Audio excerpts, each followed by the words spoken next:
Right, this is BBC News again, okay? They're talking about food and how much your carbon footprint leaves behind. Your carbon fucking footprint with food, okay? Which is all bullshit, as we know. We know everything we put in our system, everything we eat, from fruit, veg, meat, anything we eat is poisonous. It's as simple as that. This is a retarded piece of shit, as usual, on BBC News, full of crisis actors. The end bit is just hilarious about the fish. You'll see it, I'll just show you. I'll just start playing this, okay? I hope I'm not fucking boring you. I just don't want to sleep. That's it. I just want to fucking catch as much shit as I can, but been watching a few films and that's it. But just watch this and listen to this fucking shit.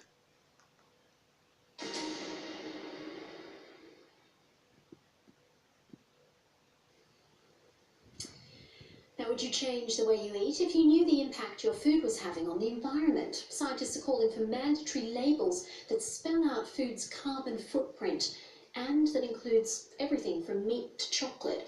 They say it would help consumers to make more informed choices. Danny Savage has been to Bury Market to see what they make of the idea there. Bury Market. Bury. This time of year was stocking up big time. Avocado first, £5 for a pound on the avocado. But do we think about the environment? The fuck did he say there? Production and getting it here. I think when you mention carbon footprint, I'm pretty vague on that. I put my fucking footprint right up in your arse. How often do you eat chicken? Once a week. Look at this bullshit, man. Look. John and Helen, the new calculator. Tofu? Would you be prepared to eat more vegetarian food like tofu instead of meat? I think we probably need persuading on that. At the cheesemonger next door, local delicacies were in demand. Details about their carbon Fake cheese. weren't. Do you look at all this cheese and think, what's the carbon footprint of what I sell? Absolutely not. And do you think your customers think, Absolutely not. over at the fruit and veg store, there's stuff from all over the world. The idea of local in-season produce only doesn't fly. Listen to this shit coming up. I reckon that the fruit is all imported. So it's only the vegetables that are local and seasonal. But All the fruit and vegetables are grown here in the UK.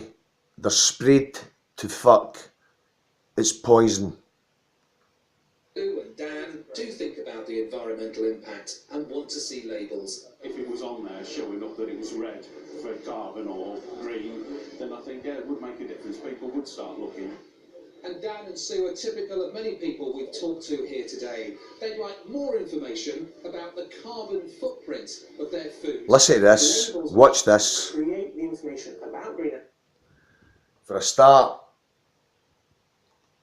this cunt here, pardon the French, John Poor. Here we go. Gas emissions, about biodiversity loss, and put that on products. That means that consumers can change what they're purchasing. A coffee a day over the course of a year uses as much CO2 as heating an average home for 24 days.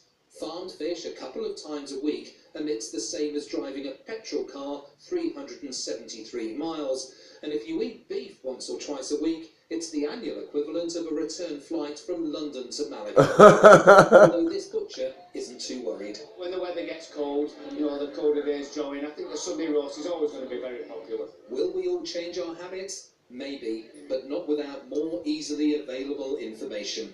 Danny Savage, BBC News. Danny Savage, shove up your arse. It's 5:30.